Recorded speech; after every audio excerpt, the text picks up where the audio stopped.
महाराज जी, मैं सागर से श्रीमती संगीता जैन।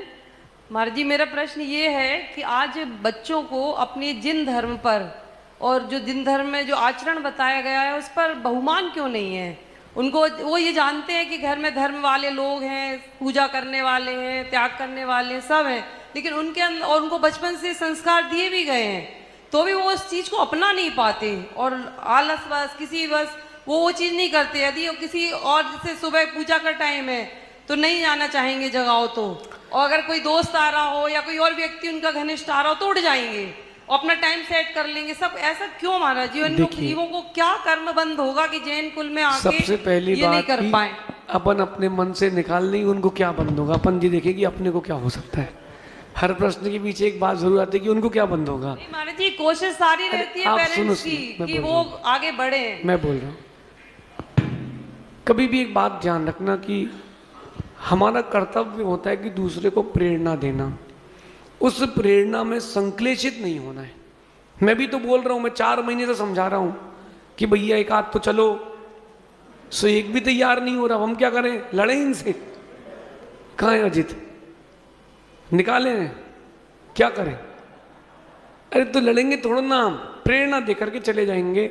मैं आपको अपनी पूर्व अवस्था का बताता हूं। मेरे माता पिता ने कभी नहीं कहा कि रात्रि भोजन आलू प्याज त्याग करो। उन्होंने हमेशा कहा कि ये गलत है, तुमको जिस दिन छोड़ना हो छोड़ देना। फिर हम लोगों की पूरे कुल की गुरु माँ थी विशुद्धमती माता जी, जिनकी समाधि हुई नंदनवन धरियावद, जो अभी वर्तमान में विशुद्धमती माता जी, उनकी बात नहीं कर रहा हूँ, नीरज जी सतना की बहन। तो उनके पास गए, उन्होंने कहा बेटा कुछ छोड़ दो। तो हमने बोला क्या छोड़ना है? बोले आलू। हमने कहा नहीं। मैंने बोले कुछ दिन। मैंने कहा महीने में। उन्होंने कहा कि महीने में 3 दिन नहीं खाएंगे। वो महीने के 3 दिन हमको कैसे करना पड़ते थे मैं ही जानता था। नहीं नहीं, कंट्रोल करते करते खा लिया, कंट्रोल करते करते खा लिया। फिर धीरे धीरे भावना बनी। होता है, अपना कर्तव्य बनता है कि अपन प्रेरणा दें। ये आपका प्रश्न नहीं, ये प्रत्येक माँ का प्रश्न है। अपना कर्तव्य बनता है कि अपन बच्चों को प्रेरणा दें और जितना अधिक हो सके उतना समय दें। अगर बच्चे आपके पास समय देंगे तो बच्चों को समझाना कम पड़ेगा।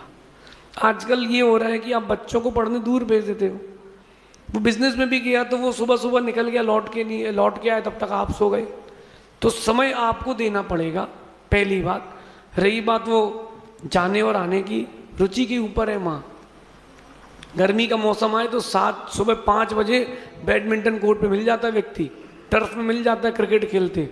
और पिताजी बोले कि मंदिर चलो, हम कमर दुख रही है, नींद आ रही है, रात को नींद पूरी नहीं हुई। तो ये अपनी अपनी परिणति। वो भव्य तो है लेकिन भव्यता थोड़ी सी दूर है। धीरज रखें, परिवर्तन आएगा। मेरा मानना है कि माता पिता के दिए हुए संस्कार कभी व्यर्थ नहीं जाएंगे। रावण के माता पिता ने उसको संस्कार दिए थे, फिर भी ये मत बोलना कि क्या मतलब रहा। उसी संस्कार के कारण रावण आगे जाके तीर्थंकर बनेगा। संस्कार व्यर्थ नहीं जाते। अपन प्रयास करें, झटके में काम होता है, व्यक्ति झटके में बदलता है। आप तो शायद हमारे दीक्षा के साक्षी रहे हो, है ना? तो मैं वो आपकी उस दीक्षा की स्थली मोरा जी में पहले बचपन में भी आया था, शादियों में भी मोरा जी में आया था, लेकिन वहाँ उस समय थोड़ा ना किसी ने सोचा था कि दीक्षा ले लेंगे। तो जब मोड़ आता है जीवन में तभी न कहीं ना कहीं तभी मंजिल मिलती है। अपन प्रेरणा दें, बाकी उनके ऊपर। वो जीव स्वतंत्र है, हम स्वतंत्र हैं।